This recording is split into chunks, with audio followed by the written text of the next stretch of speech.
I will call the meeting to order, though. It is 6 p.m. Good evening, everyone, and welcome to the special meeting of the Cromwell Town Council on a unique day. We rescheduled it to today due to the fact that last Wednesday was high school graduation, and I know that some folks wanted to attend both. And so we rescheduled it. We could not schedule it for yesterday because there was a charter revision meeting in here, and so we scheduled it for today. I appreciate everyone's flexibility, and I will try to make sure that this is an efficient meeting that will hopefully run through. There's only 2 agenda items. So we'll begin with the Pledge of Allegiance. Anne, will you guide us in the Pledge of Allegiance? I pledge allegiance to the flag of the United States of America and to the republic for which it stands, one nation, under God, indivisible, with liberty and justice for all. Thank you. Given that this is a special meeting, we cannot amend the agenda, but can I have a motion to approve the agenda? Motion approved. Made by Al, seconded by Jack. Any further discussion on that? Hearing none, all those in favor, please indicate by saying aye. Aye. Opposed, abstention, motion carries. Commission Chairman report, liaison reports, and staff reports. You have in your packet liaison and staff reports from different departments. You can see that the middle school is under construction. They have their construction update. They also provided the budget summary. So they're not here right now, but so the project budget, so the amount encumbered, that's how much they have earmarked, and the amount unencumbered is how much they haven't spent, essentially. So am I reading it correctly to say they have a $5 million unencumbered in their budget? Okay. And does that, when they have the 63 million encumbered, that includes demolition costs? They've already calculated what they're encumbering for that? Okay.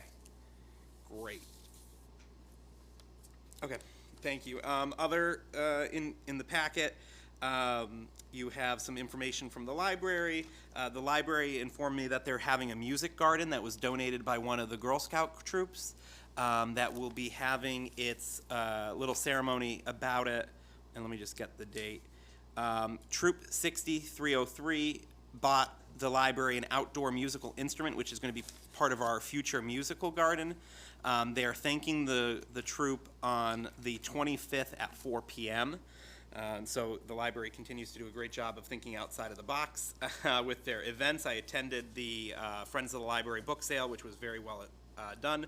I want to also in your packet is the update from the Recreation Department. I want to just give kudos to Scott and his team for a really fabulous start to the farmers market. They raised $6,500 from sponsorships this year. And I have to say also the summer concert was very well attended Wednesday evening as well. So kudos to Scott and his whole team. Senior Services continues to go above and beyond, and their activity outline can be found in their packet. Of note, they did a food drive and they brought in 1,500 pounds of food. So really, really impressive job being done by the Human Services and Senior Services Department. We'll move on from there to the mayor's update. I had Amanda print out a mayor's update for May and June, so I apologize I didn't print one for May. Busy month, a lot of different celebrations and events that I attended. I'm happy to answer any questions about any specific ones. Today, Paula and Ann were there. We attended the Historical Society's Juneteenth observation. Richard Donahue, who's the town historian, has been researching the history of enslaved people who live in Cromwell, and he's identified over a dozen different enslaved persons through research of land records, of marriage certificates, birth certificates, death certificates, and he read out the names of those enslaved people today at the ceremony, which was very, very nice. And I think a fitting remembrance to have those names be read, including one that was Mr. Freeman, who was freed by a Cromwell resident and chose to fight in the Revolutionary War and is one of our town's Revolutionary War veterans and heroes, which was a really powerful story to hear. Otherwise, I did attend the fire district this week and asked them to reconsider the election and budget referendum issue, I don't believe they said they'd take it under advisement, but there's been no immediate action on that, so I'm hoping maybe we can keep exploring ways for us to work together in the future. Any questions for me on anything on my packet? I guess, oh, well, there's one other thing, but any questions about anything in here? Okay. The other big thing involved the Board of Education. I just wanted to provide an update to you guys about that situation. As you may know, the Federal Department of Education opened a Title IX investigation into the Cromwell Board of Ed and their policies regarding transgender athlete inclusion. And the Board of Ed decided to not change their current policies. And they released a full statement on that. Part of the issue, which may come to be something we need to be considering in the future, is that should we withdraw our policy that we have, there is a likelihood that the CIAC would not allow us to participate in any Connecticut athletic tournaments or sport leagues. And so that was something that the Board of Ed was concerned about in a agreement that the Board of Ed had alluded to in their statement. They indicated that the Department of Education was seeking for them to withdraw from CIAC and to change the definition of sex to be biological and not gender-based, and that would potentially violate some Connecticut state laws and CIAC regulations, so they were not comfortable with doing so. So they declined to take any action at the present time. There has not been any other updates that I'm aware of at this point, and I'll keep the council abreast as they evolve. The Department of Education continues the investigation. There's approximately $1 million of federal funding that the Board of Education may be at risk of losing. And so the Board of Ed continues to monitor it, and there are now 3 other school districts in the state that are facing similar investigations. So I think it's Canton and Bloomfield Bloomfield. So we continue to monitor that closely. But I just wanted to give you guys an update on that situation. Any questions on that? Okay. Okay, hearing none, we'll go on to the town managers for update. Tony, all yours. Thank you, Mr. Mayor. My report is in the packet, and I can't agree with you more about the staff. Outstanding job. The concert last night was outstanding from all the counts that I heard, and farmers market has been a success. A lot of vendors, and again, the seniors. Social services, outstanding, all departments. I just can't say enough. Public Works, Lou will speak to that. We're doing some PM and road work, and staff has been just outstanding this spring as we close out the fiscal year. And I'm sure the judge will speak to planning and zoning and what's going to be occurring on Court Street. Well, I'll help her. Anyone have any questions? What's happening on Birch Street? Did you say Birch Street? They approved the apartments. Oh, Court Street, yeah. Yeah, The Route 3 and Court Street, the Yes. change. Carrier family. Carrier. the one that was subject to that lawsuit a couple of years ago, right? So, Yeah. Planning and Zone lost it on a lawsuit. Yep. They made some changes, and they're basically going with the 2 towers and a lot of amenities for the individuals that will reside there.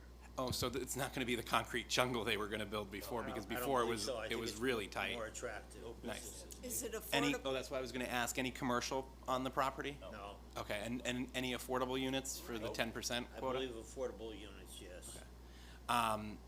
Actually, I'm glad you brought that up. Something that I would like the council's input on, and I should have mentioned this during the mayor's update, is the House of Representatives passed House Bill 502 or 5002. 5002.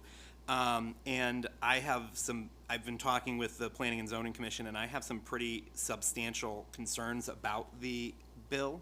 I think affordable housing is a crisis in the state. However, I have serious concerns about the way that the bill would go around putting on new zoning requirements to local municipalities. So some of the portions of the bill include transit-oriented development ordinances being enacted, meaning that if you're not in a transit-oriented development district, meaning somewhere with access to public transit, those areas aren't going to be prioritized for steep grants and other kind of state funding. Also, overrides as a matter of right in conversion of commercial property to residential up to 9 units. So if you have a commercial building, it can automatically be switched to residential for up to 9 units without having to get rezoned. And if it has less than 20 something units, I didn't write down how many units, less than 20 something units, you don't have to have any parking requirements for it. And it also imposes attorney's fees as a remedy for people who have litigation about zoning appeals. I'm concerned that it doesn't appropriately address the unique situation that each municipality may find itself in for the housing needs of each municipality. I think each municipality is unique and needs to be taken individually, and one of the proposals from CCM was to have the COGS, the Regional Conference of Governments, handle localized development and come up with regional plans versus specific plans. And right now it's going to be based off of a 25, the fair share model requires the town to zone 25% of their affordable units based on an allocation developed by Econ Northwest Report, which is a third party that was used to analyze targets, and it does not take into account water, sewer, transit, or community input as elements to consideration for approval. So what I'd like to know is if you as a council have consensus for me to sign on to CCM's letter asking for the governor to call a special session to continue to explore the housing bill. I think we all agree housing affordability is a big issue. I just worry that the pendulum would swing too far the other way in favor of developers and at the disadvantage of residents, both the people who we want to be able to afford to live into town in affordable units, but also residents who live in town already. I just think the pendulum swings a little too far. And so I'm just kind of looking for a consensus. It doesn't have to be a vote, but just a consensus from you all that you all feel comfortable with me signing on to the letter asking for the special session so that we, the state can keep working off of the foundation that they have, but develop something that is a little fairer to the municipalities, or at least give the municipalities or the regional council of governments more input into how they want to have this set up. And the reason I think it's really important to have the COG involved is Middlesex County, our COG, you have towns like ours and Middletown, which are pretty developed and have infrastructure and have sewers, but then you have smaller towns in our area that don't have sewer infrastructure, that don't have transit, public transit. And so it's not a one-shoe-fits-all approach, and it shouldn't just be based off of demographics. It should be based off of availability of land, water, existing housing stock. How can we better use existing housing stock? So for those reasons, I'm just looking for your support to sign on to the letter. Or if anyone has a strong objection. I support it. I support it too. Okay, so, Just so you know, Mr. Mayor, CCM and Cost are asking the governor to veto. yes. And the governor's suggesting a special session. The governor's suggesting a special session to go back and attempt to address some of CCM and Cost's concerns. Yeah. So the letter that I'm going to send is that we're concerned, all the things I kind of outlined, and then ask him to veto it and support a partnership-driven path forward that builds on the progress, and consider a special session to continue to address the issue. So that's what I'd be looking. So everyone is in general support of that? Yes. Okay. So I will sign that then with everyone's kind of buy-in. And I hope they do have a special session so they can continue to look at it. What I would love them to do is to look into subsidies to build more single-family or dual-family ranches and double-family homes. I really think that is probably the better way to get more affordable housing into existing neighborhoods. There's a lot of 2- and 3-family homes that are very successful and people really enjoy living there, and single-family ranches are really hard to buy right now. If you want to buy a small ranch, like a 2-bedroom ranch, they're $300,000, $400,000 in this town. So like that, but if you talk to developers, they don't want to build those because there's not enough of a profit margin for them to build those. So I think the big houses are great, but I think a lot of people, both young and older, are looking for those one-story ranches, and the housing stock's just not there anymore, and the existing stock is all filled. So thank you guys for your This buy-in. also allows you to unregulate adding, in-law Yep. apartments on your property without any regulation from the Yep. municipality. And one of the things our P&Z Commission has worked really hard on is to allow accessory dwellings in a manner that, like, if you have a garage on your property already, you can convert that into an extra bedroom or something. They've built in things, but Tony's right. The bill appears to allow for a big expansion of what you otherwise already have been approved in your footprint. And to that end, or that point, is that considered, it was, I remember being involved in some phone calls a couple of years ago on a lot of this stuff. Is that considered affordable housing as well, if you're doing that in-law thing? Is that considered part of, or I don't one believe of so, the because numbers you're not supposed to that be would? renting it out. No, they won't consider that as part of their But formula. it could be, it doesn't have to be, I don't it believe- could be rental. Yeah, I don't believe it is. Because I remember there was a lot of discussion about it, but I never heard anything. The bill really needs a lot of work. Okay. And if it goes through the way it is, Problems. it's gonna cause a lot of problems for a lot of municipalities. Yeah, So, yeah. If I may, since we're just on, I guess, town manager's update, the other thing I wanna bring, to the council's attention is the Veterans,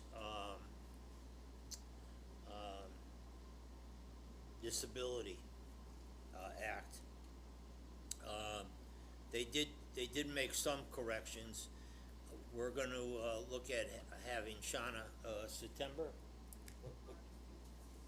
Huh? August or September, come in and give some options, because we're gonna need to do, make a decision by ordinance on how to proceed. But they kind of, they, in some respects restricted, in other respects expanded it, so,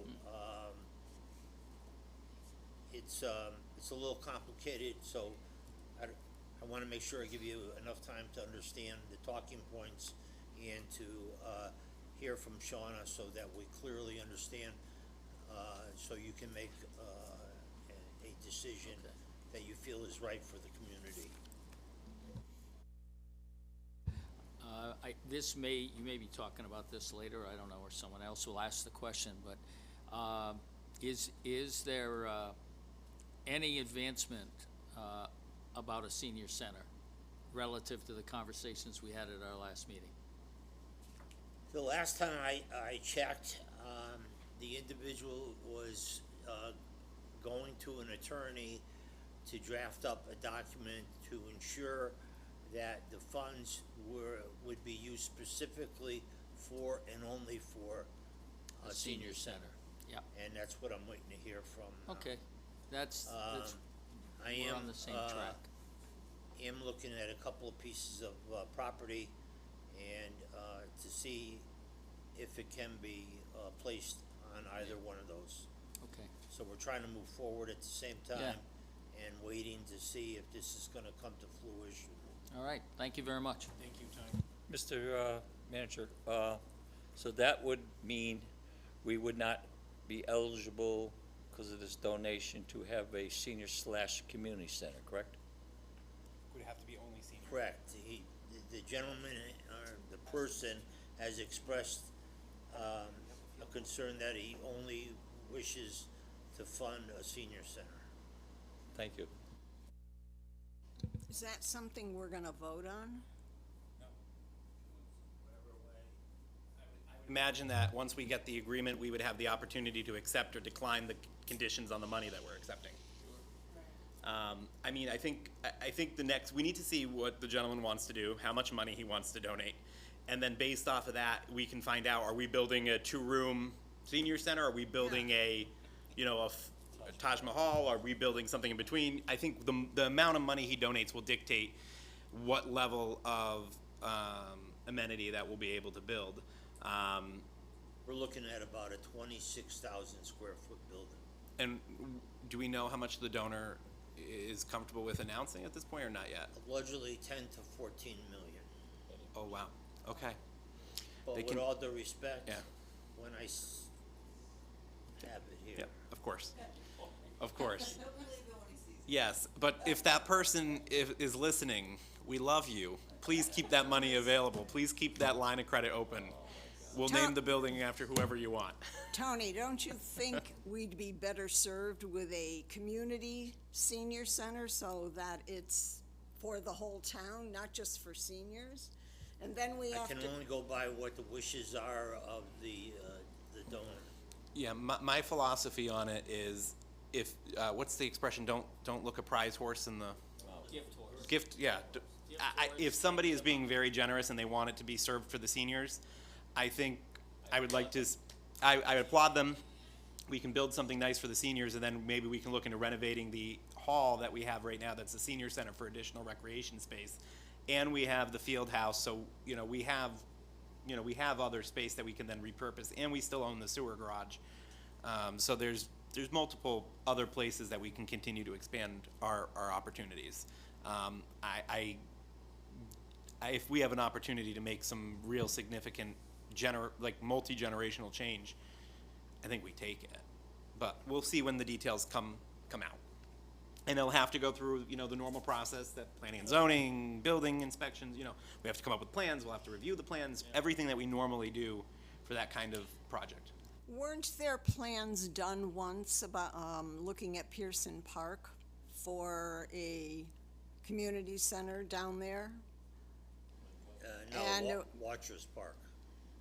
It was Watrous Park, it wasn't Pearson Park. No. Watchers Park, and then we found out that, it's deed restricted. Because of the skateboard park.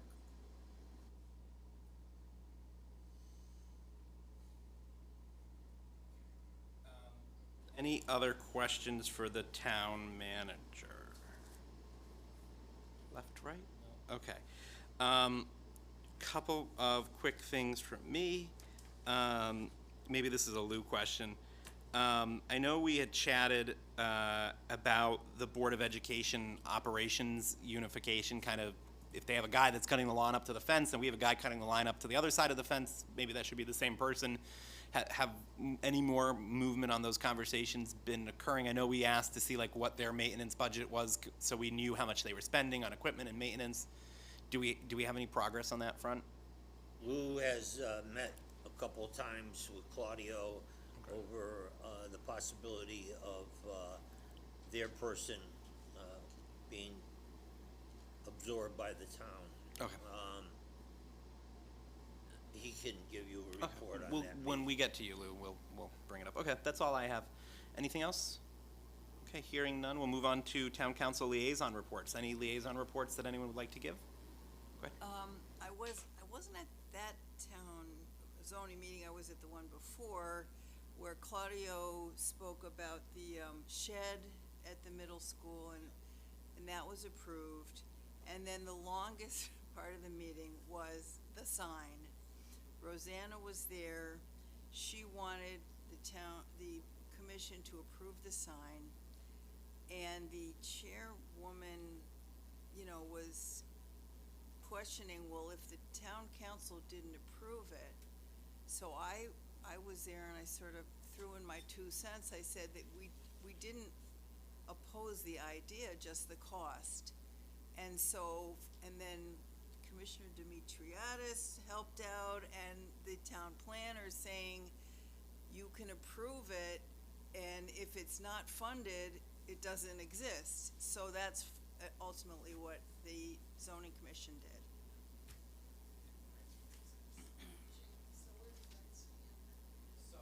So we have on our agenda reconsideration, discussion, and possible action. So the building committee has asked that we reconsider and or clarify our original motion. So our original motion was that it would proceed as planned before they decided to do an electronic billboard.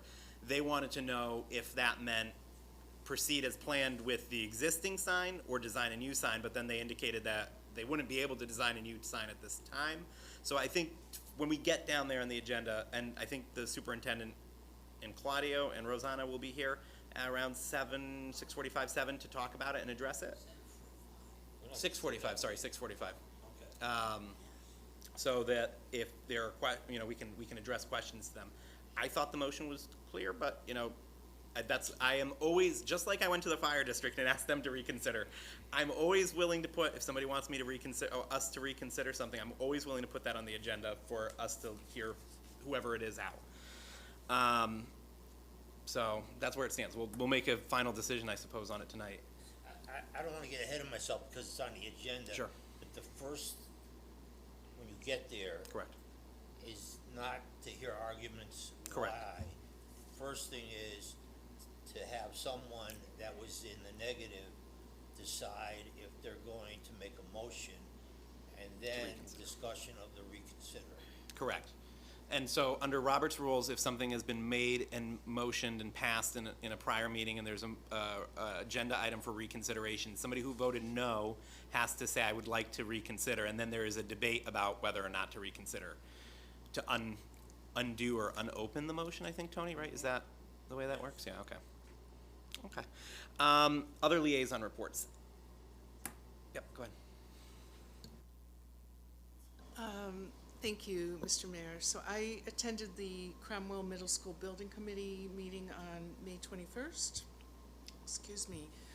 There was good discussion about the kitchen layout, and the Director of Food Services has some issues with some of the current plans and dishwasher and sink issues, so they were going to have a second walkthrough and resolve those issues. The chairman provided an update of the PV, the photovoltaic systems, and the analysis of buying versus leasing those with the Connecticut Green Bank. That discussion, I believe, is ongoing. They did bring up the digital sign issue and discussed our vote at the town council and their plan to come back to us, as we just talked about. And lastly, really, just things are progressing well with the school, and in terms of communications, there's discussion about an August 26th small ribbon cutting ceremony, and September 24th, this is tentative, tours and a celebratory event for the school.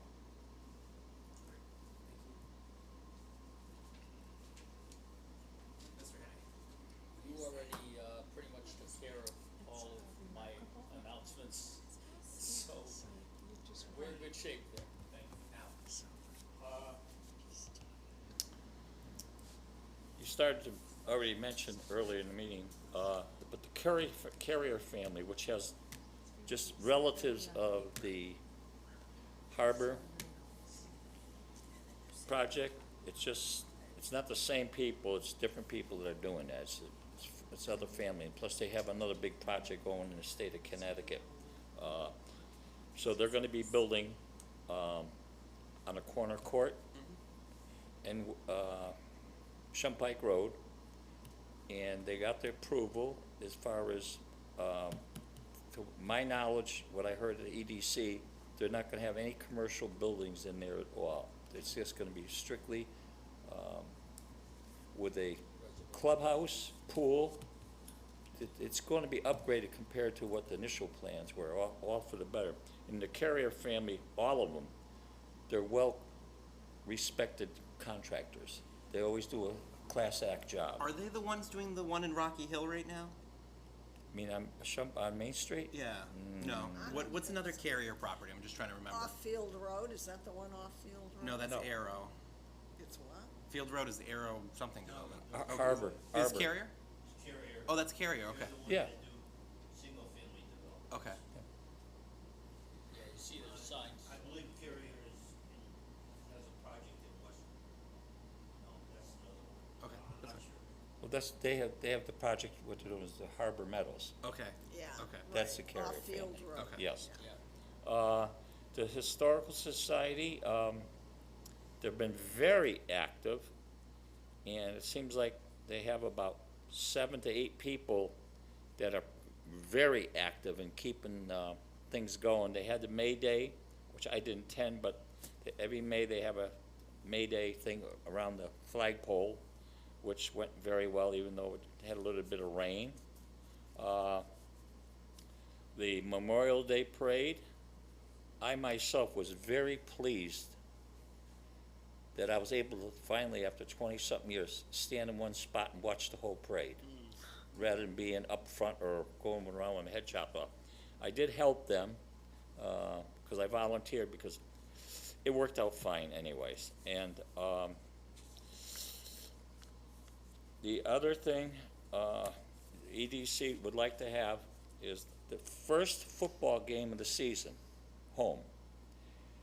Have it where if the Honorable Mayor will give a presentation in Dick Noble's Fieldhouse Honors, that before the game starts, we would like to have that, or they would like to have that taken care of, so if you can make plans for. Yeah. What's the date? We don't have a date yet Okay. for the first game. As soon as they know, let me know. I'm happy to do it. Yes. Please be present, what about this? Is the police chief gonna be here tonight? So before I say anything, I have to wait till we go to his time? Yeah, let's wait till we get to his item, and then we Good, can make okay. general comments. But other than that, we had a good spring, very good spring. And the future is looking very well for Cromwell, as it stands as of now. Thank you. Thank you. Am I on? Okay.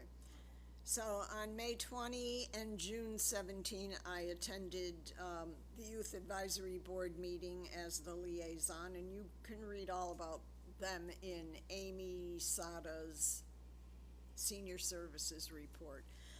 On May 27, I planted vegetable plants at the Children's Garden on Evergreen Road.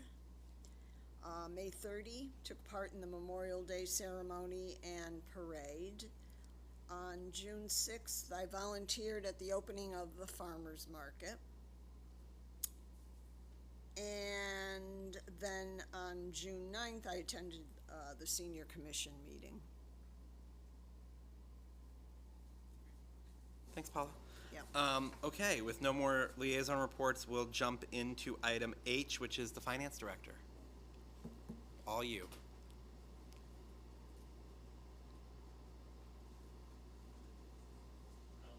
You're the first.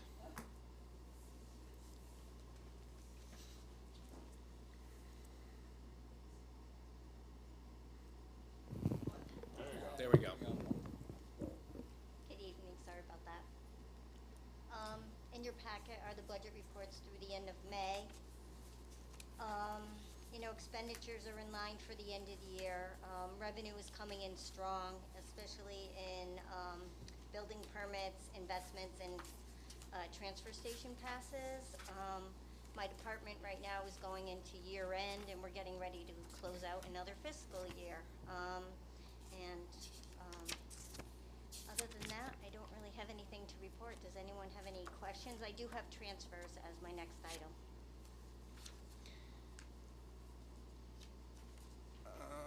Okay, does anyone have any questions?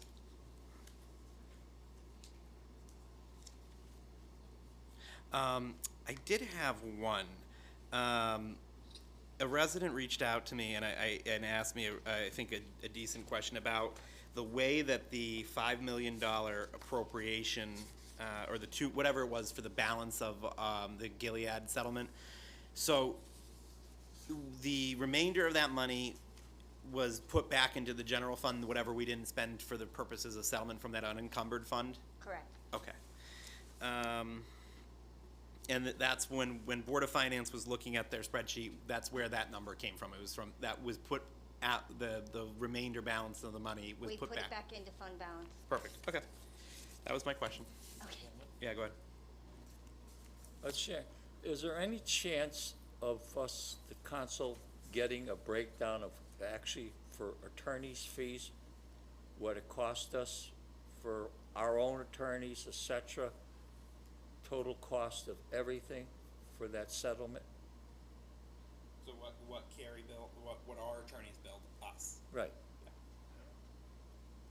Kerma paid a lot of the attorney, Kerma paid a lot of the attorney fees. I think, Al, do you mean just Carrie, what we had to pay for Carrie Olson? Yes. Like when she attended the meetings and stuff? Yeah. We She could- didn't we do it could for put- nothing. We could do an executive session and show what the attorney's fees, I guess, were, I guess? We can, rather than do that right at the moment, we could check first, but she, didn't have too much, her, Her assistant, was limited. she did have her assistant representing us No. in the courts in the beginning. Because remember, they came and gave us a No, presentation. no, that was, Kerma Law Firm. that was Tom Gerard, that was an attorney for Kerma. That's the gentleman at the meeting that requested some members of the council to withdraw their statement reference of, That was Tom, yeah. Tom Gerard, Kerma. So that was Kerma. okay. But whatever we had paid, like, like to know, We could take a look at it and, get back I to you. appreciate that. Are you talking about didn't we pay something at the end? No, Mr. Mayor? so, yeah, two different things. I think, well, maybe they're being melded together. I think Al is looking for a breakdown of our legal expenses, like what we paid out for our legal fees, separate and apart from Not what. what we paid to the opposition. Correct. Okay. I think he's looking for, he wants to know how much we've spent on our lawyers. So like, we have, Al, do you wanna go back to the beginning of that It's the litigation? beginning. Please. Okay. Any other questions for the finance chair? And then we'll move on to review and approve interdepartment budget transfers. Okay, hearing none, let's move on to the budget transfers. Tell us the story. What's happening with these three transfers? So the first one really is just because we separated out, Stuart retired in December, and he has come back part-time. And the reason I have to make this transfer between two different departments is because we separated out his time by hours for economic development and planning, and he's also being paid out of part-time wages, which I didn't have a budget. So I'm basically taking the town planner's salary and moving it to cover his economic development hours. Gotcha. And we don't have anyone filling the role, right, two roles that he filled right now, so he's just, okay. Oh, other than Stuart filling in for the part-time hours, we don't have a full-time. We advertised, in the number of periodicals, and we cannot attract anyone. He does a great job. He does a great job. Well, I hope he's enjoying his quasi-retirement. Except we'd like to fully retire. Yes, we understand. Has he given us, like a, not a drop dead date, but like a date that he's like, I don't want to see you anymore? No. Okay, good. Good. We'll keep him as long as we can. Okay, I'm fine with that. There are three transfers. Do you need them voted on as separate motions or as one motion? I think you can do one motion, but I'm gonna defer to Amanda. Amanda, do you need them as separate motions, one for each appropriation, or can you do a bucket? Okay, so I'll accept a motion to, for a transfer of $3,500 from the town planner's budget to the economic development budget. Motion approved.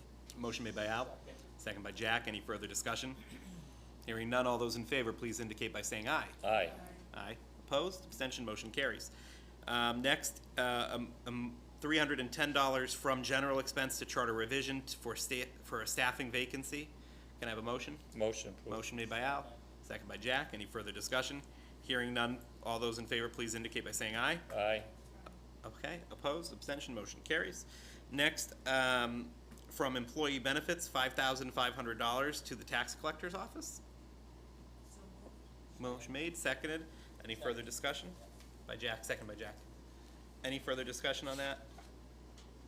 Hearing none, all those in favor, please indicate by saying aye. Aye. Opposed, abstention, motion carries. Next on our agenda, we have our tax refunds. Motion to approve. Motion to approve 1 through 11. Made by Al, seconded by Jack. Any further discussion? Hearing none. All those in favor, please indicate by saying aye. Aye. Opposed, abstention, motion carries. Okay, next we have the chief of police update. The chief is not here. He is very busy with the tournament. I would just like to say that he and his team are doing an outstanding job. I am so impressed by the work that they're doing. As you know, this is a signature event. Today, they told me Thursday was a record-breaking day, the busiest Thursday they have ever had, probably in part because it's a federal holiday and a lot of people were off. The level of security for this event that they need to do is remarkable. The amount of people that come today, I was talking to people at the tournament, there were some from New York City, there were some from Norwalk, there were some people from Boston, there was someone from Vermont I was talking to, so like people really travel a far way for this event, and the chief and his team is doing a great job. I saw the old chief out there. I saw you on a golf cart from far away, Mr. Town Manager. You guys were resting out by 8 for a little bit on the grass, and I was across the lake. That's right. And it was a really great job. They've been really responsive to traffic issues. So what I would like to say is, folks, if there is a traffic issue, the best way to get it addressed is to call the non-emergency line of the police department. I try to be as responsive as possible on Facebook, but a gentleman reached out to me he said there was a backup on Shadow Lane.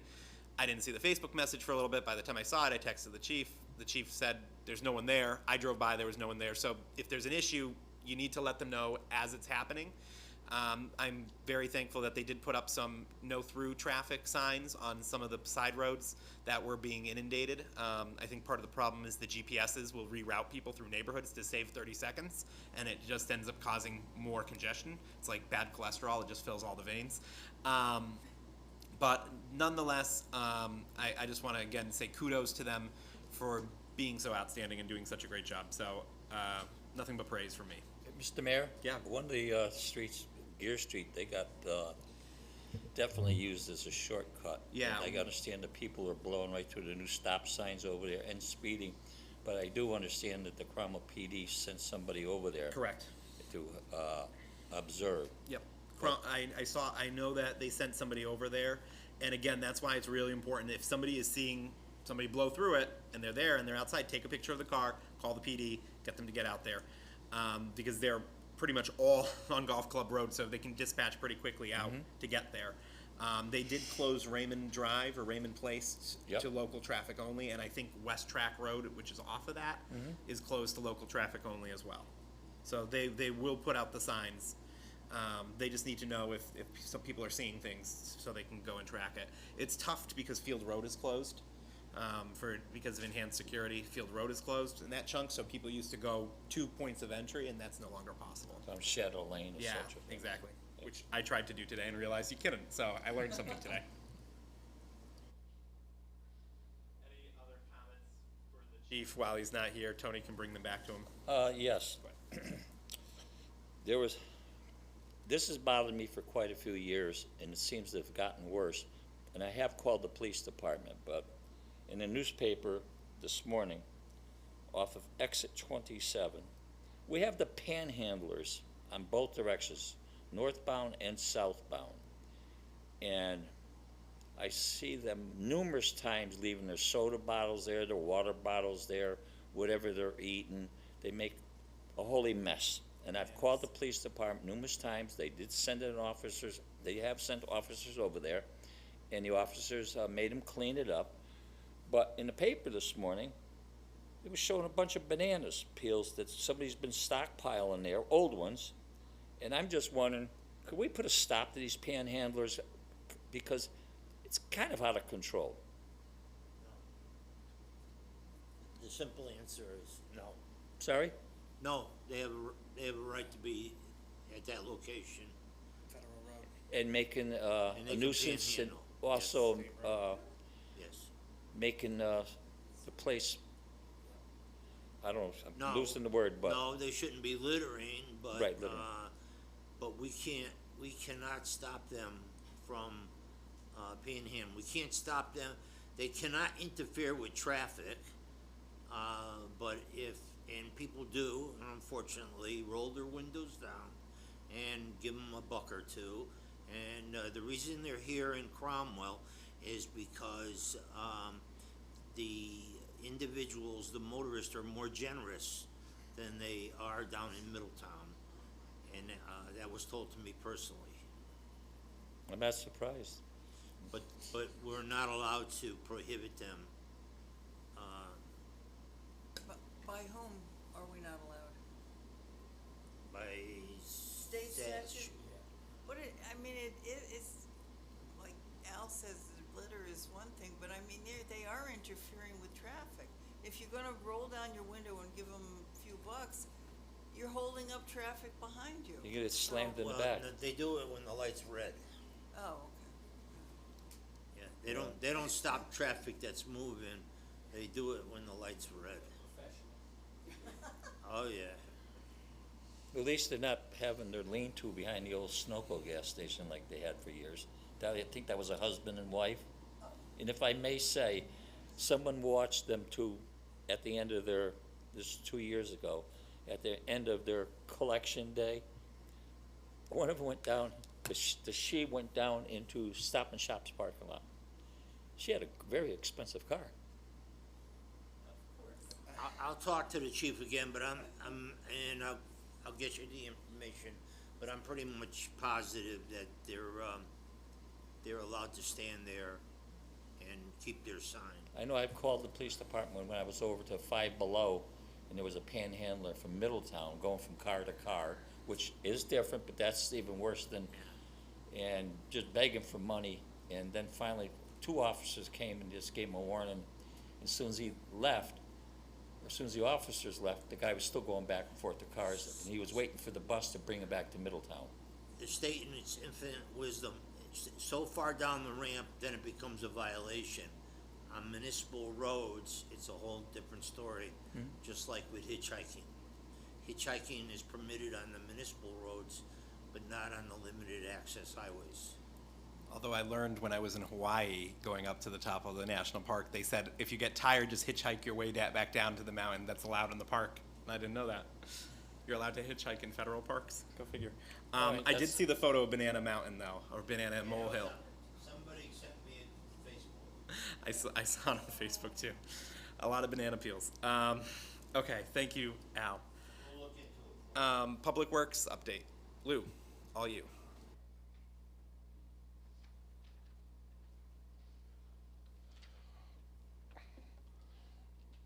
So, other than what you have in front of you, I'd just like to expand on a couple things. Number one, I did meet Mayor with Claudio last week for the second time.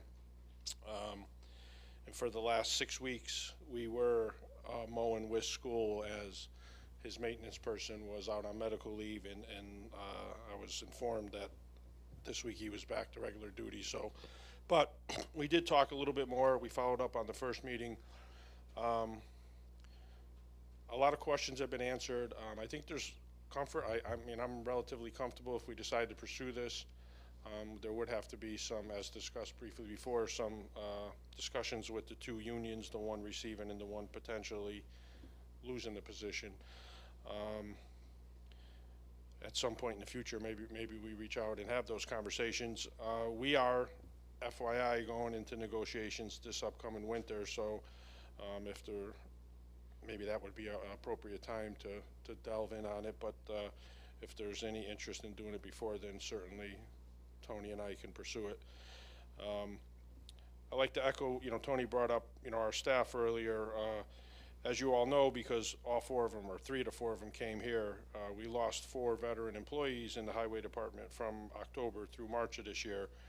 And it did take a while to fill them all because of postings and promotions and then reposting it was kind of it did take some time, but we finally we're at full staff, or we will be effective. The last highway employee hire is starting July 7th, and you guys approved a full-timer in Parks last month, and that person is starting on Monday, June 30th.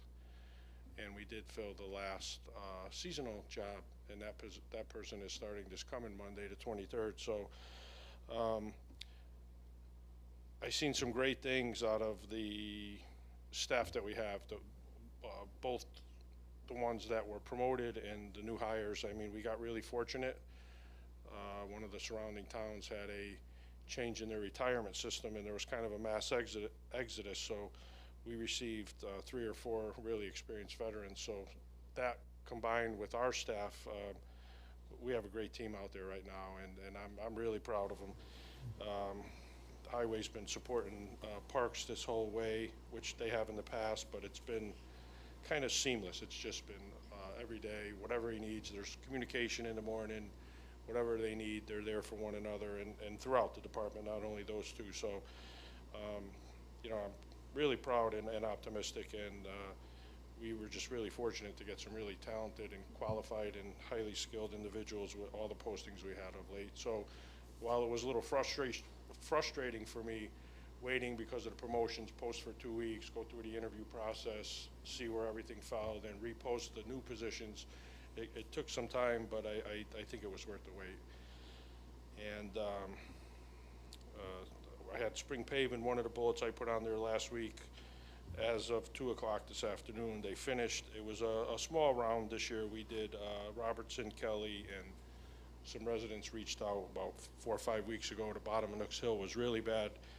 We had initially, we were gonna skim coat it ourselves, which is a practice that we got away from, 10, 11 years ago, and we prefer to fix them the right way. So with a little negotiating with the contractors, I convinced both Winslow Milling and Galasso, who work very well with and for us, to typically a job as small as that, the price per unit, per ton, per square foot goes up exponentially, but I convinced them to treat it as an extension of the job on the other side of town. So we were able to mill out and pave that road at a very professional manner, which should keep the residents of Nooks Hill running smoothly for years to come. So completed that today at 2.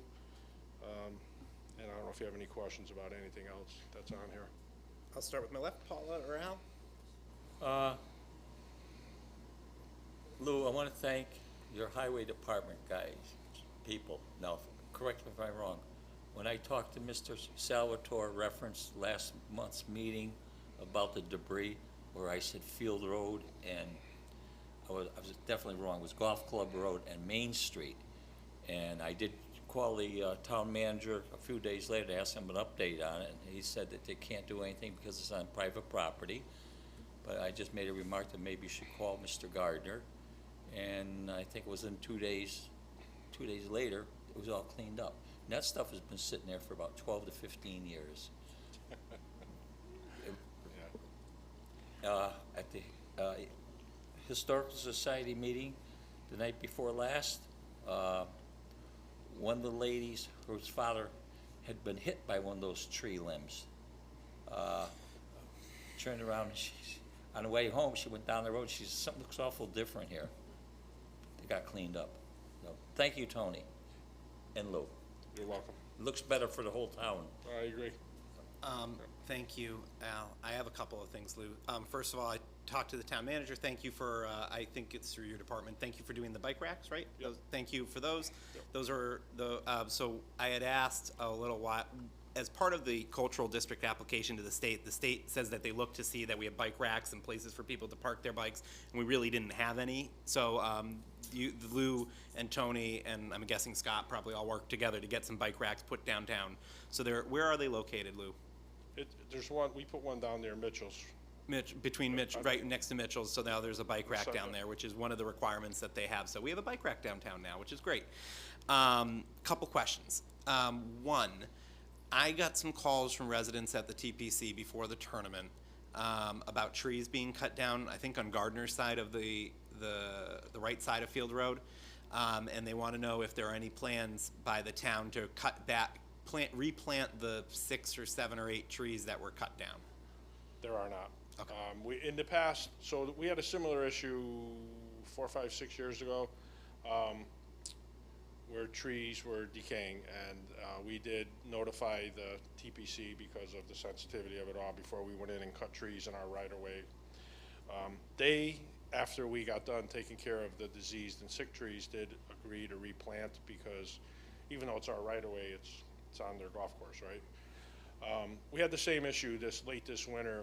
We got a phone call that a branch had fallen and hit a school bus and broke a window. So we went out there and inspected, and then in addition to that, I could tell there were some trees that were in trouble there, but we have an arborist that works for the town. You know, Northern Tree does the jobs that are too big for us, and the guy there is an arborist, and we followed his recommendations. There were some high-risk trees there. So we did remove them. We did inform the golf course, and we have no plans of replanting. Certainly, if the Did the golf course, I mean, I know the residents have their own opinions. Did the golf course ask for us to replant them, or they were I have not apoplectic? heard from them. And the good news there is Northern Tree, who does our work, the bigger work, also works for the TPC. So, Okay. If there was an issue, they would yeah. have brought it up if it Yeah. ruined, okay. so I Well, the I deal heard. we had last year was we allowed, the golf course / tournament To to go replant ahead in our and right-of-way. replace any of the trees that we did cut down. Okay. So they did replace some of them. Okay. And the same deal is, if they wanna go back and replace them, They would They need to can. do, okay. And then my last question is, I received some comments from some people today about a type of pesticide, I'm trying to remember the name of it, starts with a W, that we use at Cromwell Landing on the border, the side of the roads, it starts with a W, and they said that it's poisonous and that it shouldn't be being used near water. And I can't remember the type of weed killer that they used like a brand name, and they said you can tell because of the color that is being used, the color or residue that it leaves behind. Do we? I'm not sure that we sprayed anything. Okay. Could it be something to do with health and mosquitoes? I have no idea. Yeah, I don't. They came to me and they were in the park and they said, you know, we really don't like that you're using whatever brand. I can't remember. I didn't write it down. I don't remember the name of the brand. Are you talking on River Road? On River Road, that at the park, the River Landing Park, which is the one on the left.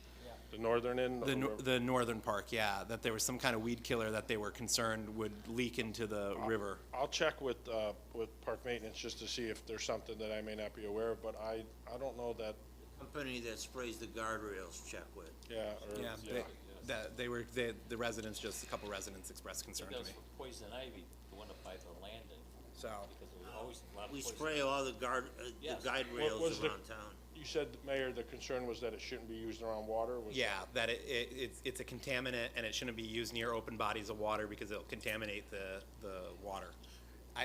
They used a brand name for it and they said it was based off of the color or residue that it left behind. They could tell it was that I'll look particular into it. brand. I'm not aware, but I'll look Okay. into it. Thank you. Alondra. Any other questions for Lou? Okay. Next, if that's all, then we will move on to citizens' comments. Citizens' comments are limited to 2 minutes per speaker. Please be respectful. Just state your name and your address for the record. Thank you.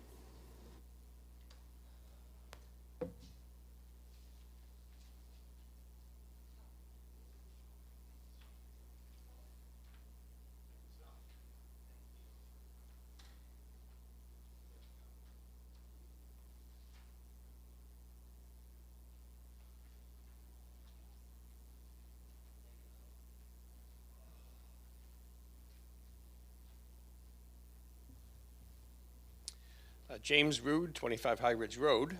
Good evening. In the April 2025 financial report, the disbursement of the $2 million settlement amount, as well as the related $1.4 million of legal fees related to the Gilead settlement, are reflected in line 015 legal expense in the financial report. Please refer to attachment A. I continue to be curious as to why it took from October 2024 until April 2025 for the $2 million settlement disbursement to be reported. I find it disconcerting that the reporting of this item does not apparently warrant disclosure in the narrative to the April financial reports. To quote the narrative, expenditures are basically in line with expectations for this point in the fiscal year, close quote. This infers that the Gilead settlement amounts were expected. Hard for me to believe. This is likely the single largest unexpected expenditure in the history of the town of Cromwell, and the lack of transparency on this matter, I believe, is egregious. Line 15, legal expense budget, was increased by $3.4 million to a total of approximately $3.6 million from the town-approved budget of approximately $236 million as of the May 7, 2024 budget referendum. The special town meeting dated July 13, 2022 authorized the transfer of $5 million to restricted fund balance to satisfy the bond appeal requirement for the Gilead lawsuit. Please refer to attachment B. This would appear to indicate that the town expected to lose the appeal since the budget was moved, since it was added to the budget. And if this is indeed proper, why was it not $5 million rather than the reported $3.4 million? Thank you. And we'll have a copy of your statement attached to the minutes. Thank you. Any other citizens' comments? And then if not, I'll read a letter that we received. Any other citizens' comments? Okay. I'm going to read a letter then.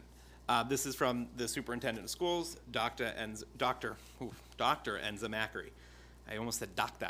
Sorry about that. Doctor. Dear Cromwell Town Council, I'm writing today to share my thoughts on the importance of a digital signage for our new middle school. The sign is far more than a welcome message. It is a vital tool that will significantly enhance our school's mission and impact. Our new middle school is being designed with a strong emphasis on STEAM, science, technology, engineering, arts, and mathematics. A digital sign at the forefront of the building will serve as a dynamic, highly visible representation of this commitment. In today's digital world, it is imperative that our facilities reflect the cutting-edge education happening within their walls. A static sign simply cannot convey the same message of forward-thinking and technological integration. This digital display will instantly communicate to every passerby that Cromwell is investing in modern, technologically advanced education for its students. The digital sign will play a crucial role in the building of a positive school culture and climate. It will allow us to easily and immediately celebrate the accomplishments of our students and staff. These celebrations, while seemingly small, contribute immensely to the morale and a sense of belonging. When students and staff see their hard work and success publicly acknowledged, it reinforces positive behaviors, encourages participation, and strengthens our school community. This isn't just about informing, it's also about inspiring and connecting. Finally, a digital sign provides an invaluable and efficient communication channel with the wider Cromwell community. In an age where information moves quickly, we need the ability to share updates, emergency alerts, or even just general school news instantly. This sign will be a central hub for keeping our families and neighbors informed about the vibrant life within our STEAM middle school.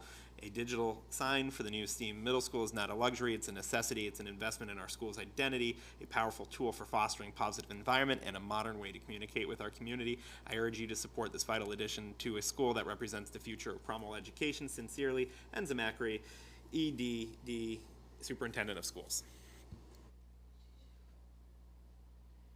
Okay. Any further citizens' comments? I'll give folks another bite at the apple if anyone wants to make citizens' comments. Okay. Hearing none, we'll move on to unfinished business. We have no unfinished business, so that's pretty nice.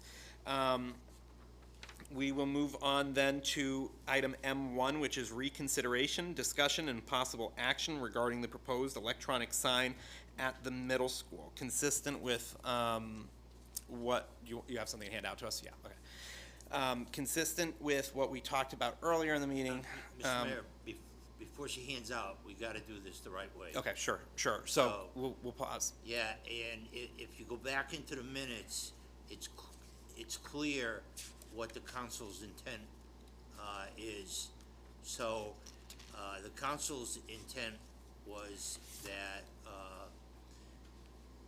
to deny the digital sign and to stay with the original static sign that was planned. So there's no, Yeah. Okay? Yep, okay. So, So, the first thing you gotta do. is somebody is needs to make a motion to somebody reconsider. to make a motion that, has to be, from, Brian, the mayor, Jack Hanahan, and, or Mr. Waters. Okay. Ann voted no as well, yeah. All right, Okay. I would like to motion to withdraw. No. Well, so It if, says here that, yeah, Ann voted, negative, so she's, so so just to make sure it's clear, in order to reconsider it tonight, one of the 4 people who voted no have to make a motion to reconsider it. that's correct. And then we can have a debate, if it's seconded, on whether or not to reconsider it. That's correct. Then you- we vote to then you reconsider vote it. to reconsider. And then we have a discussion, or can we have the discussion during the reconsideration? No, then you, after that, then you go into a motion to Approve whatever or action deny, okay. you're gonna take. Okay. I'll make a motion to withdraw the no that I did back at that meeting for consideration and for discussion purposes. Okay. So we have a motion. Do I have a second from, it has to be from one of the no votes, or can it be from anyone? Second. I think that one's from anyone. Okay, so we have a second from Ann. So it's been made and motion to reconsider. All those in favor of reconsidering, please indicate by saying aye. Aye. Opposed? Opposed? No? Okay, abstention carries unanimously. So now we have reconsidered and we're open. We're now back to just general discussion about the sign. Now that that has been done, Madam. Make a motion. Okay. So now, this wouldn't, but we can have general discussion first, or should we make a motion to consider proposals from the building committee? I think you should make a motion, So I'll recognize the chairwoman of the Cromwell Middle School Building Committee, as well as Claudio, the Director of Facilities for the Board of Ed, and other building committee members for a presentation. Okay, thank you. I did provide, I apologize, I didn't have my laptop to bring today, so I just printed out the copies of, I put everything on one slide for easy viewing. On the slide shows the 2 options approved by the Board of Education, not officially, but talking to administration about what options they would consider.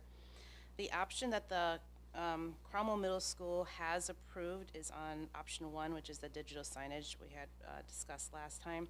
At the last meeting, you didn't have the image in front of you, you didn't have the details of the cost in front of you, you didn't have anything really in front of you to look at, so I figured I'd bring it here today so you know what we're talking about. Option 2 is the alternate sign, so if the town council, decides they do not want the digital signage, then it would be a plain sign with no message board attached. The message board option is not an option. It was not approved by the building committee, nor was it approved by the Board of Education. So it would be just a plain sign, just like that. The cost of the digital signage is around $50,000. $12,000 of that is to run a wire from the building to the site of the sign. The digital sign itself is $26,000. That sign is the latest model. It comes with a cellular plan for the life of the digital sign. It comes with a service agreement. They guarantee parts and service for 20 years. So for the next 20 years, they will have parts in stock for that digital sign because it is a newer model. And then the remainder is for labor and material of the thing that holds the digital part together. Option 2 is just a plain sign. It's would roughly cost around $15,000. Both signs would fit the same footprint, so we wouldn't have to go back to planning and zoning to get it reapproved. So whichever sign we choose, planning and zoning has already approved the location and the size and the footings and all that stuff, so we wouldn't have to go back to do that. At planning and zoning, they did put some stipulations with the digital signage. One was that there would have to be a 2 minimum wait between different notices, which we actually went to the fire station to see how long theirs was. It's actually 10 seconds, so I'll leave it up to the Board of Ed if they want to go fight that with planning and zoning, but for now we agreed with the 2-minute wait. Roseanne, what had to be what did you just say? So, planning and zoning does not want anything to scroll or flash on the sign, no images, no videos and things like that. Just- They don't want a distraction for when people Right, drive, pretty much. So what we agreed to is that you'd have a message, welcome new students, and that message would have to stay static for 2 minutes before you can change it to the next one that says open house tomorrow night, or whatever it is. But the fire department's messages It's like are 10 seconds, every 10 long. seconds they change it, yeah. Okay, Yes. Now, was there also some reduction from that 50,000? At least I remember some of the discussion on that there was some. There is a reimbursement, so the Okay. state will reimburse the full reimbursement rate of 49%. So the cost to town would be 51% All right, of whatever 50,000 is. So it's reimbursed at approximately 50%. Right, so Okay. 25,000-ish would be the cost to the town. All right, thank you. And the last stipulation was that the sign has to be off between 10 PM and 6 AM. So, option 2, signs around 15,000, already talked about that. Location would be the same. I put a little aerial view of, where the sign is approximately. It's not exactly there, it's in that area somewhere. The trees are kind of obscuring where the sign is today, but wherever the sign is today, the sign's gonna go right in the same location. Roseanne. Yes. So option 2 will just say Cromwell Middle School. Nobody goes out there and inserts letters and changes messages. There'll be no messaging. Students will be sad, but there'll be no messaging. Yes. Do we know? Oh, yeah, and the, option 2 has no lights, so there'll be nothing to shine on it. No lighting, no electricity. It'll just be a dark sign in the corner. Sad little sign in the corner. Two questions. One, would the sign be reimbursable as an expense either way, regardless of Either which way, option? yeah. Okay. Yeah. And then, same location, no lighting, and because the other one would be self-illuminated, and then this one would not have exterior lighting. Okay, got it. Those were my two questions. Any questions on my right? Yep. Did you say option 2 would not be lighted? No, there's no electricity there. But you ran all the conduit for it. But there's no wire. That's what the $12,000 is for option 1, is to run the wire. We have a conduit there, but we don't Yeah, have a but wire. you ran the conduit to light the existing sign. We have a conduit, we don't have the wire for it. I understand. But wire's it was expensive. planned to light the existing sign. Yes, that's on the $12,000. We can plans. add, if you want to light it, we can. It's another $12,000 on top of that 15,000. If you want to add lights. Well, I mean, I think you ought to tell the council that it does have the capability of being Oh, lit. sure, but it's an extra $12,000 on top of that. Is there something that says that? So on option 1, you'll see 12,000 for electrical to the sign. That's the cost to run electricity from the building to the sign location. So if you want power at that sign location, we'd have to run that wire, and that's how much that costs. It's like 2,000 feet. I forgot the distance. It's a lot of feet. Plus the light. So Plus lights. you can light option 2, but that adds to the That adds, $15,000. that adds to the cost. That adds How another much is already 12,000. budgeted in the existing budget before the building committee went digital for lighting in general? Was it the 12,000? We were not planning to add lights there unless it was for the digital sign. But, I mean, the digital sign, I think we talked about is being relatively new once we found out it didn't cost $100,000. So Right. that was like in January or December that were able to get a better quote. So before December, what was the plan for lighting? We hadn't the really exist- talked about what we're gonna do with the sign at that point. Okay, The sign discussion started because the because it's cost came external, down. it's external to the building, so the urgency to determine what the sign was going to be was not at the high of the priority list. Okay, So once we figured out the whole building part, then we're like, Well- let's look at the outside stuff, let's talk about the sign, and then we went down the path of the digital sign once we realized that it was a viable option. well, what I'm trying to point out is the 12,000 really a new expense, or is this an existing expense that would have been part of the sign either way, most likely for lighting, like, right? I mean, because that would affect the overall price, because if we were always planning on lighting whatever sign was there, then that's really not part of the cost of the digital sign. That was just a cost of the sign in general. I guess it's kind of a trick question because the building committee only talks about the digital sign. We never really talked about a static sign when we started actually talking about the sign. If we wanted to add power, then we can.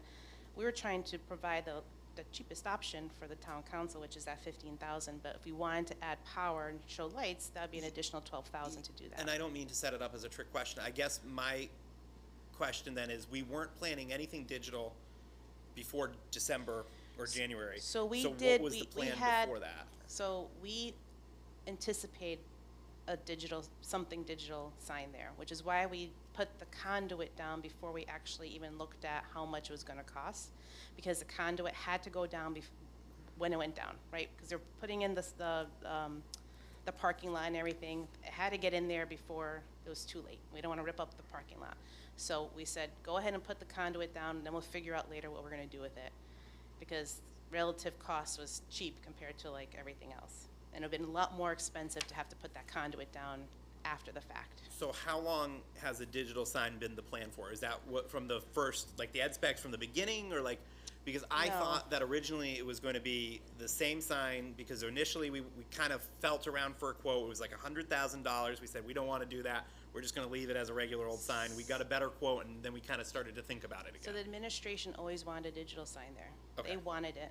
We went and looked at it initially. It came back to be like ridiculous cost. We're Yeah. like, no, we're not going to do that. And then Well, we the tabled it. whole reason I'm asking is Yeah. because I'm trying to understand, was the lighting always going to be there regardless of what decision we made, or Yeah, you made? clarification. Yeah. Wasn't the conduit put in to light the original sign? Correct? We had put a conduit in. The conduit was put in to provide Right. electricity to the original sign. No, for a digital sign, never for the original sign. Like the sign that's there today, that was never an option. We You're didn't, saying we were never gonna the light up the conduit old ugly sign. wasn't put in to light the original No, sign? we were never gonna light up the old sign that's falling apart. No, no, no. That was never an option. Okay. As we progress through this process of determining what type of sign, there was the same time the discussion around pouring all the new sidewalks, pouring the binding, pouring all the base for the driveway. So we were in a discussion whether we were going to put a digital sign, and we made a decision that we would run the conduit, because if we didn't do it at that time, the expense would balloon, and we'd always have a patch on the driveway, and they'd have to cut through the sidewalks, because it's going from the street all the way to the building. And you notice the building is even further back than the existing school. So you're not only going across one sidewalk, but you're going to a center medium, around the bus loop, all the way to the building, and the landscaping is being done. So we had to make a decision that if we're gonna have a digital sign, this is the only time we can do the conduit. Otherwise, that option would be blown out. So we spent the least amount possible to make sure that the capability was there. Thank you, Claudio. Thank you. So, I guess then the 12,000 would be included in the sign cost if you wanted to light it. That's a long way to get there, but yeah, okay. Option On two. either way, so if you wanted to have a lit option for either option, it would be 12,000. That's what I'm, Right. okay. Well, So then. that 15,000 Has does not that include- 12,000 already been spent then? That's what I was trying No, to. there's no wire in the conduit. So the they wire that goes to the We conduit. have the conduit, but we don't have the wire. Yes, exactly. The wiring is what cost the Okay. 12,000, because of the distance from the sign to the building. So did we allocate a labor charge for that, or, I mean, is that part of the aggregated school expense? I mean, in other words, somebody had to do it and it cost money. The Right. conduit was done, and it costs money. We paid for that already. Yeah, The wire has not been purchased Right. and has not been installed. So that is what that $12,000 additional expense is. okay. Still, everything's within the budget, so when we no, say yeah. additional expense, we're not talking about going over budget or anything, just to make sure that everyone's clear on that. Yeah. If, I guess the commission objected to the cost, and what I'm hearing is there's a $25,000 reimbursement would it be possible to finance the balance over 3 years and pay $10,000 a year? Actually, that's a really good question, because this would be a 30, no, but I think what she's saying is, this is a 30-year bond that we're doing, for right, 30-year bond for this project? We haven't decided yet, 20 or 30-year bond on a sign that is, that 25 or 50,000, does it even make sense to not just finance it over a course of a couple years and do it separately from the middle school budget altogether? If you do it if you take it out of the middle school budget, Yeah. you don't get the reimbursement. Okay. Now you're paying Okay. $50,000. I understood what you were saying, you were like, okay. And just a little caveat to make you all feel better. We're getting an additional $500,000 from Eversource from all of our rebates that you aren't aware of yet, but I'm telling you right now. So that's free money coming back to the town. Just letting you all.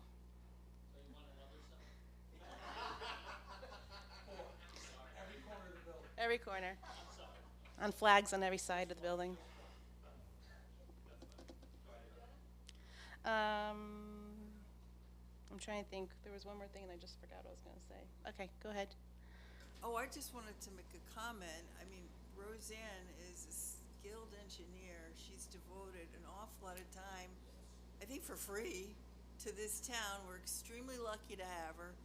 She seems to be very pro this sign. I think that should count for a lot. In addition, you know, are we being penny wise and pound foolish? We have this beautiful new school, and we're objecting to a few more thousand for the sign. I think it's nuts. I mean, I agree with you, Julia. So We let me, both let voted me, for it I before. agree as well. let me just ask this, right? If we went the other way and we said and we wanted to do the the plaque, like the regular sign, just the regular sign, really that cost should be 27,000, half reimbursed, so that's, I'm bad at math. 27 divided by, You're saving yourself, what, $12,000? I'm saving, we're saving the town $12,000 for, okay, yeah, okay. And just remember that the yeah. digital sign can be used for town notices too. So like if there's an Amber Alert, if there's a major something happening in town, airstrike, God forbid, something, Yeah. you can put some messages out there. Okay, Never know these days. It's crazy. go ahead, Al. I have a problem in the third paragraph from Dr. Macri, Oh, I don't. that reading it, to me, I can't digest this too well. And I can't understand it where it makes sense. The digital sign will play a crucial role in building positive school culture and climate. It will allow us easily and immediately celebrate the accomplishments of our students and staff. What does the light have to do with that? I'm It's just, the digital sign. So for example, let's say that a student won some kind of award. They can say, congratulations, you know, Betty Sue for whatever award, and as they come in, they feel like pride, like, oh, look, my name's up on the board, like that's the kind of thing. Or Jane Sarnowski is Teacher of the Year, like putting it up there and having it timely, because right now the old message boards, I mean, you put that Jane Sarnowski message is gonna stay there all summer, because that's how long it takes them to change those messages. So that kind of thing, where you have those notices, is really inspiring and motivational to kids. Like, I want my name on that digital sign. Like, what do I need to do to get, my name on there and show my friends that I earned that? And that's really, and they can do it within seconds off well, their thank you computer. for explaining it to me. That makes sense. So I think, go ahead, Tony. I think they can choose any color they want. Red and white. The picture shows yellow. I think they can do white. Maybe red, because that's a school color.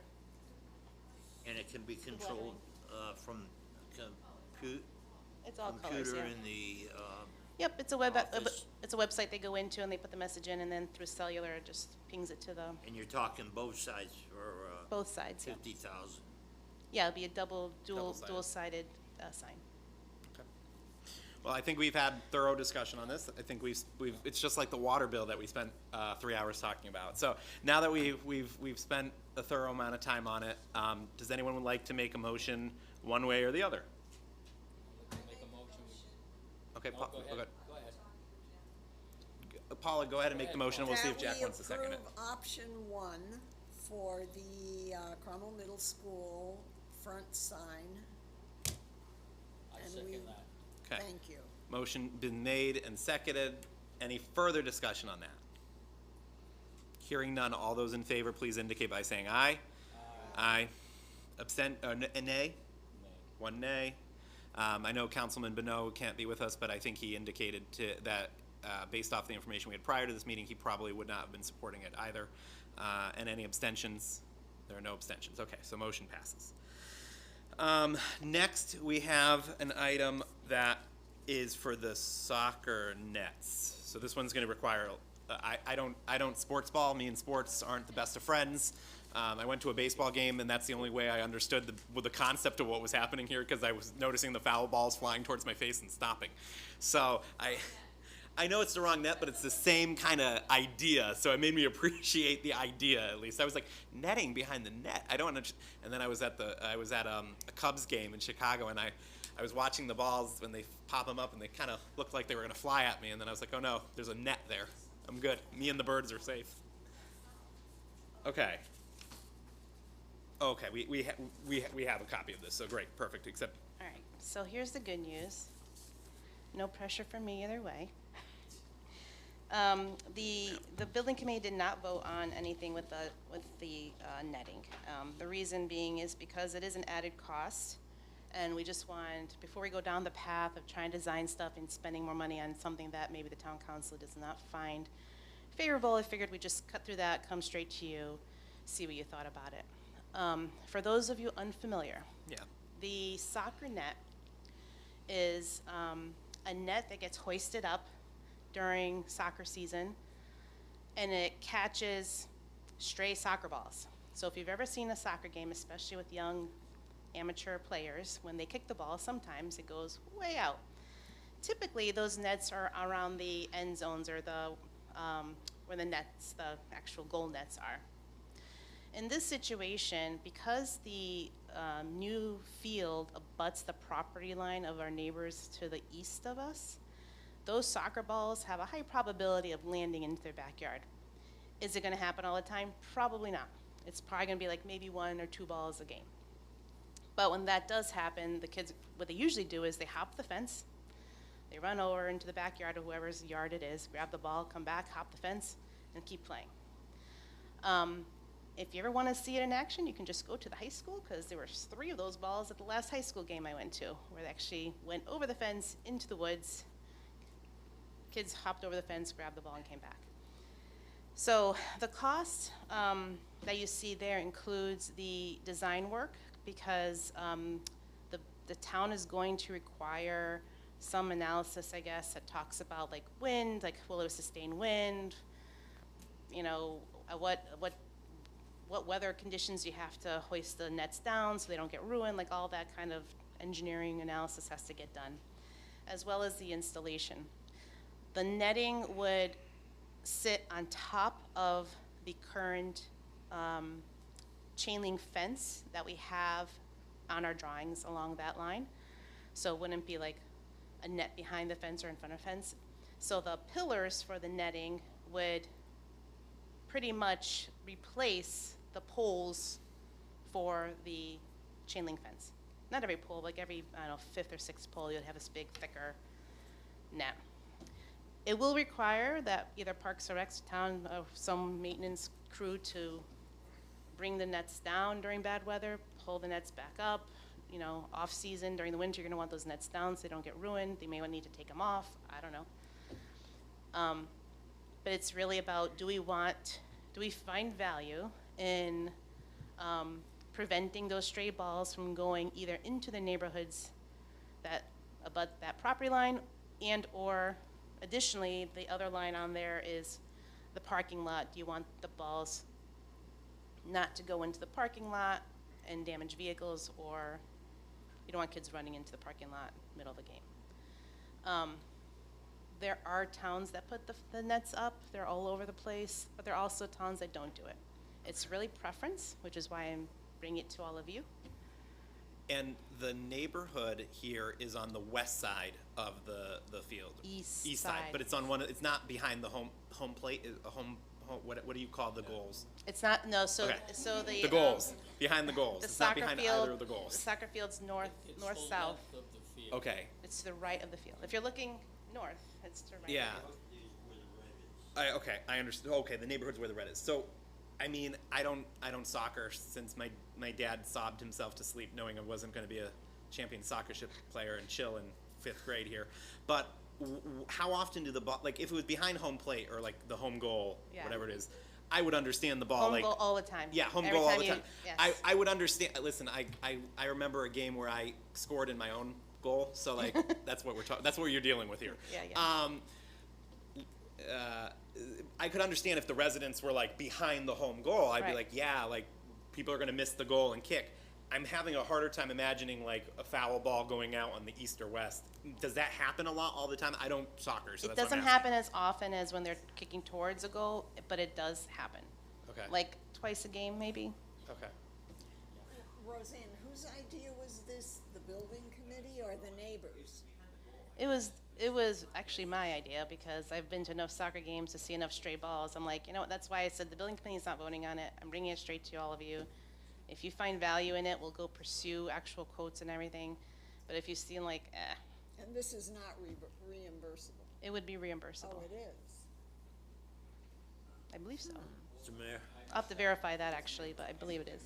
the green optional fencing, how much of an inconvenience will that cause to staff maintaining the field?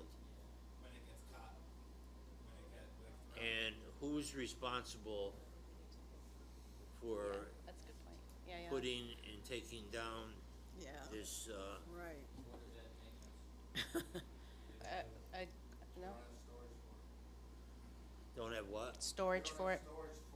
All right. School I mean, wasn't- the only school thing I was- can say, and Heather brought this up too, is that if the neighbors do complain about it, and you're like, oh, we gotta do something, it won't be reimbursable after the project's done. So that's like, So the green could cause an inconvenience as far as the maintaining of the field, correct? yeah, maintaining the field? Yeah, mowing grass. No, it sits right on top of the fence. It doesn't interfere with anything below the fence. The netting So sits on the- top of the fence. So there's gonna be fencing, chain link fencing along there already? Yep, there's chain link fence, and the net sits on top of it. Picture that, so when that net, will it be rolled down and be on the top of the chain link? Yep. Is that how you're anticipating it? And then when the net, when they pull that rope down, that's gonna It's like a rise it flag. against a Yeah. pole that's holding it up there? It's like a Okay. flagpole, they just bring it up and down. Roseanne, Yeah. how many soccer games are there in the course of this? A lot. Oof. A Between lot. chill games, middle school games, there might be high school games, yeah. And I think So- Vale uses it, or I don't know if they still use Vale, does Vale still use the fields in town? James, They were, we need someone, or they need someone to put these up and take them Yes, down? they and would need to be da, put da, up, da. taken down, maintained. They would need to. Sorry, the question was, would they need to be put up and down? Yes, they would need somebody to put them up, take them down, put them inside for during inclement weather, and then when they go and mow and things like that, they would also have to take them down so they don't get damaged, or? nope, mowing. Because they they're sit on high enough top up, they're good. And do you Okay. have any idea who would do that? The town, whoever puts the nets out, the soccer goals out, I And- would imagine that same crew. The poles, what's their, like, and poles have a longer life expectancy than the nets. Are the nets like every 3 years? Like, how often do the nets need to be That's a refreshed? good question. I don't have an answer for Because that. they're big, so I just don't know if like you have to custom order them or something. They're usually pretty, I mean, as long as you take them down during bad weather and take care of them, they usually last. Just like any other soccer net, okay. Yeah, any like soccer. So net. you don't actually have an idea what the lifespan of this fence would be? I do not do. No, but keep in mind, they'd only be there during soccer season. So you're talking about a 3-month window. The rest of the time, you wanna take them down, you don't want the sun beating on them all in the middle of summer. You don't want snow piling up on them during the winter. It reduces the wear and tear on the nylon, the type of material that it's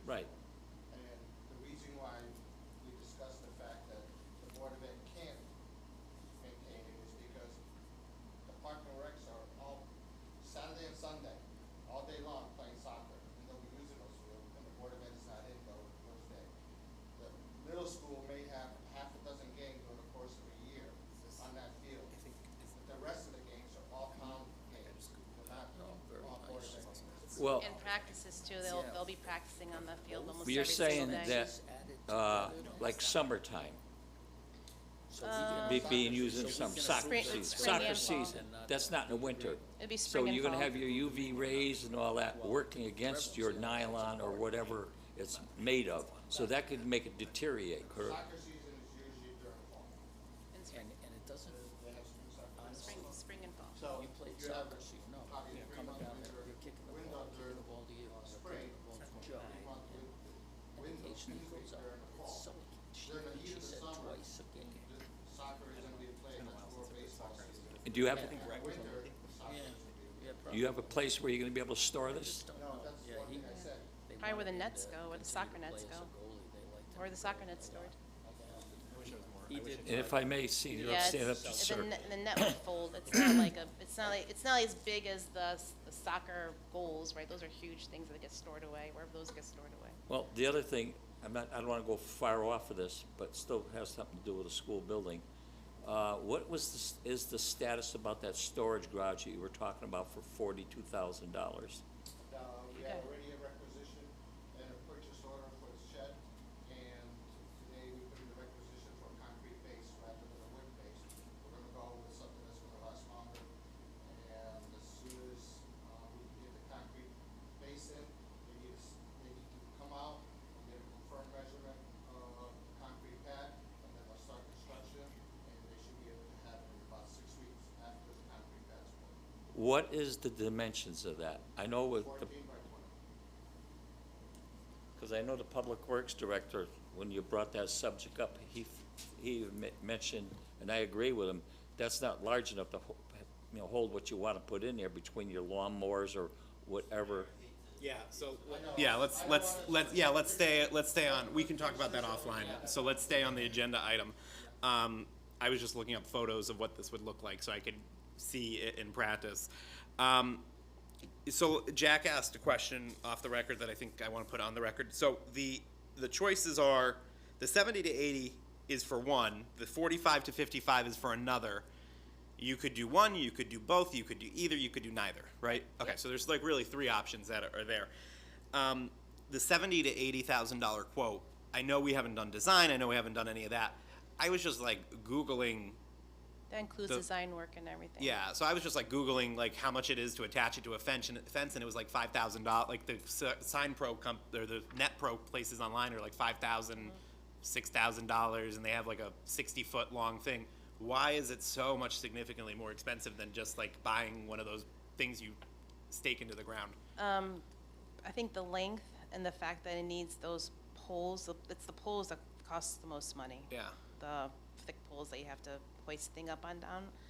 So- And like I did a Google search too. I'm like, well, this says it's only like 45, 50,000 Yeah. for it. But then there's I guess there's design work. Like remember at the beginning I was talking about there's gonna be some design work that the town's gonna require for like windage and other structural integrity type stuff, making sure those poles don't whatever that they're gonna require. That is part of that fee.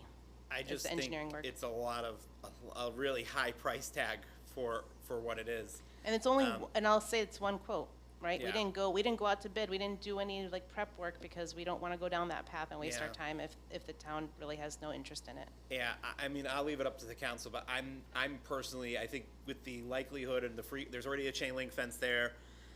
I think that will stop a good amount of the balls that go stray and catch them. I don't really think it's such an urgent need, and if in a year or two we have a lot of residents that are saying, hey, every window in my house is being broken by these balls, then maybe we need to reconsider and have a capital expense for something smaller as a gap filler. I just think this is a lot of money that we could save and not have to bond, and use or utilize better elsewhere for like a sign, for example, or for like other things that may come up in the demolition process that we haven't even considered yet. Like I said, we don't have a preference, it's more Yeah. about like, anticipating what the neighborhood may need or want, and that's what you all do, that's your job. Yeah. Okay. I'll leave it to the council if anyone wants to make a motion to support this. And just a reminder, anything after the project's not reimbursable. Correct. So it'd be 30,000 or 35,000 to the town. Mr. Mayor? Yeah. I,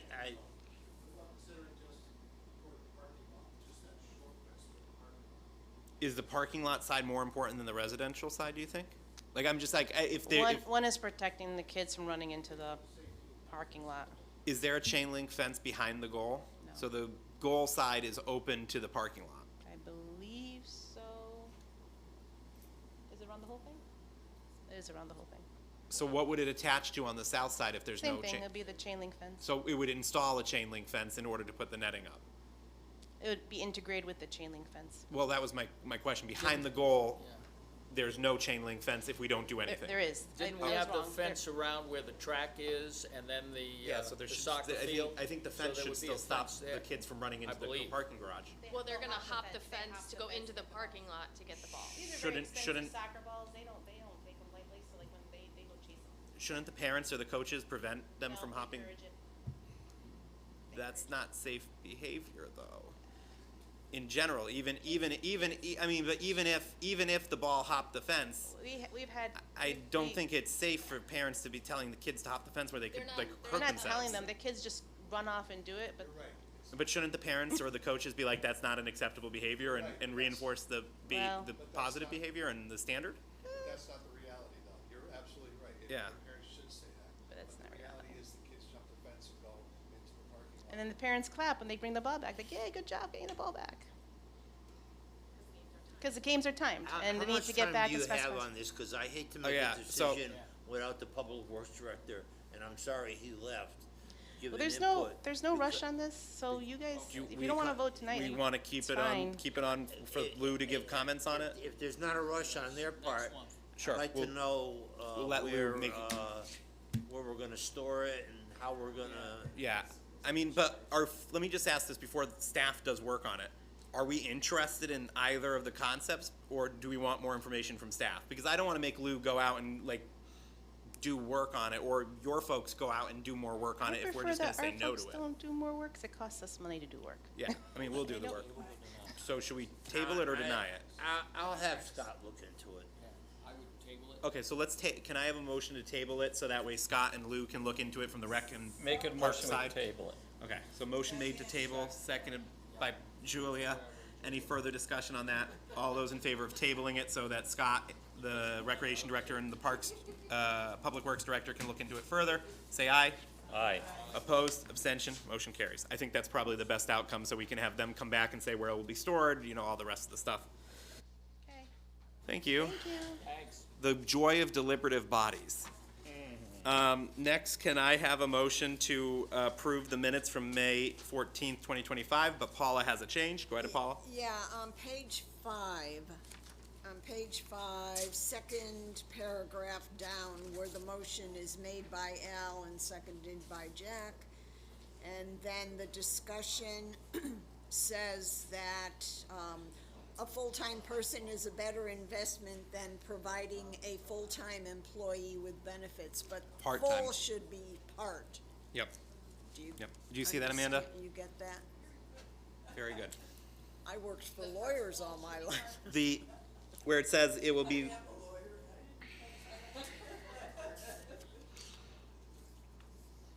Yeah, my discussion that having a full-time person is better investment than providing a part-time employee with benefits, because if we would have to provide the part-time employee with benefits. I think that was research that.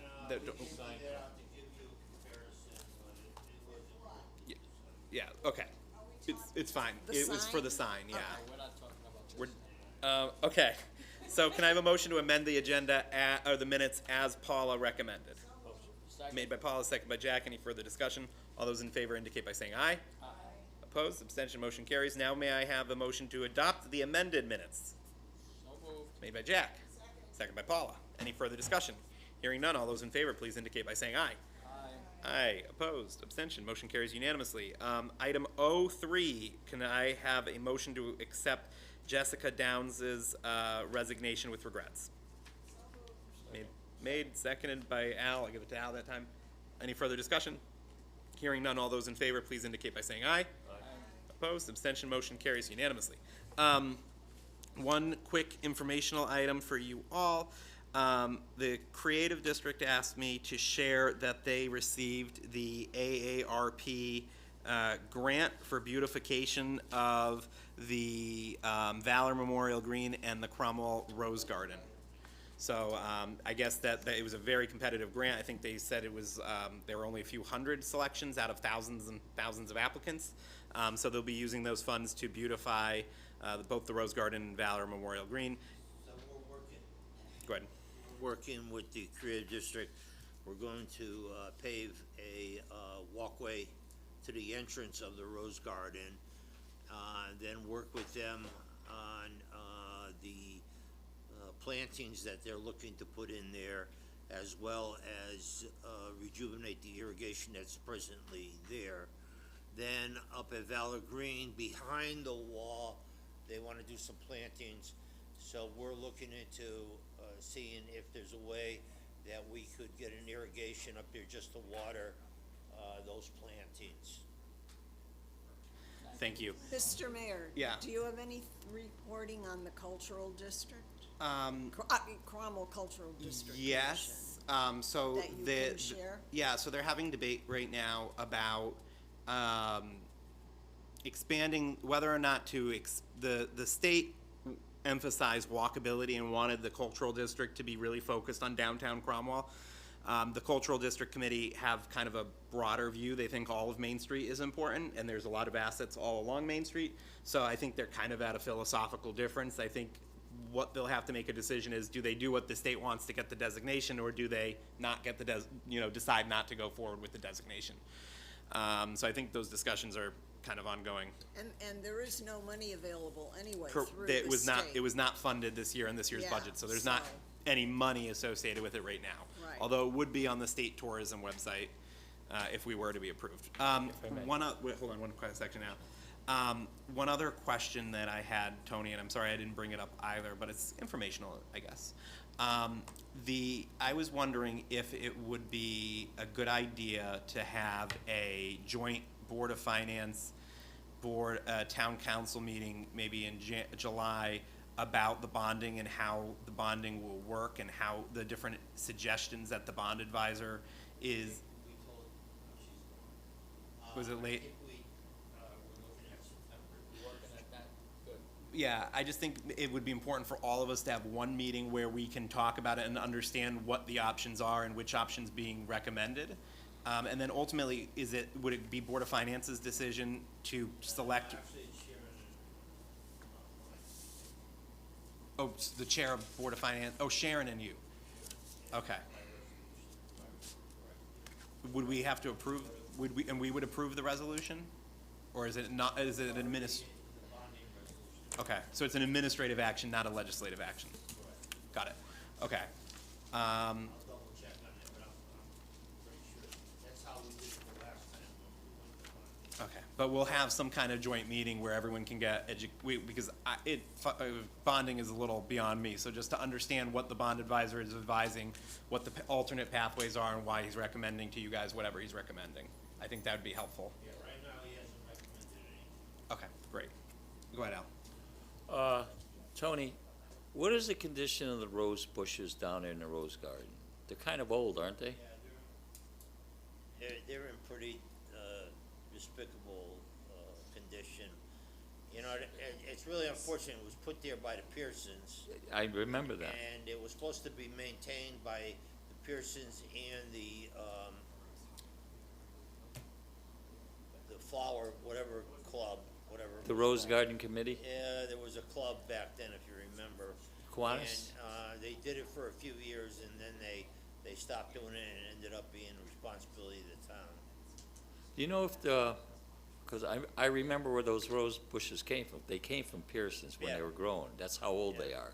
I'm just curious to know, have they been fertilizing them at all, or?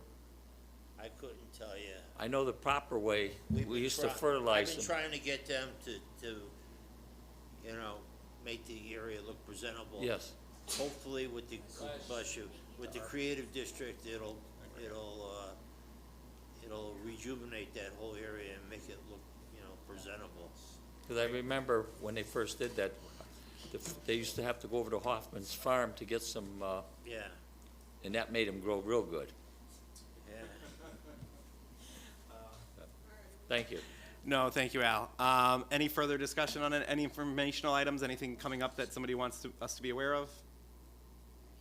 Any meetings or anything we want ourselves or the public to be aware of? Okay, hearing none, I'll take a motion to adjourn. Motion made, seconded. Any further discussion? Hearing none. All those in favor, please indicate by saying aye. Aye. Opposed, abstention, motion carries.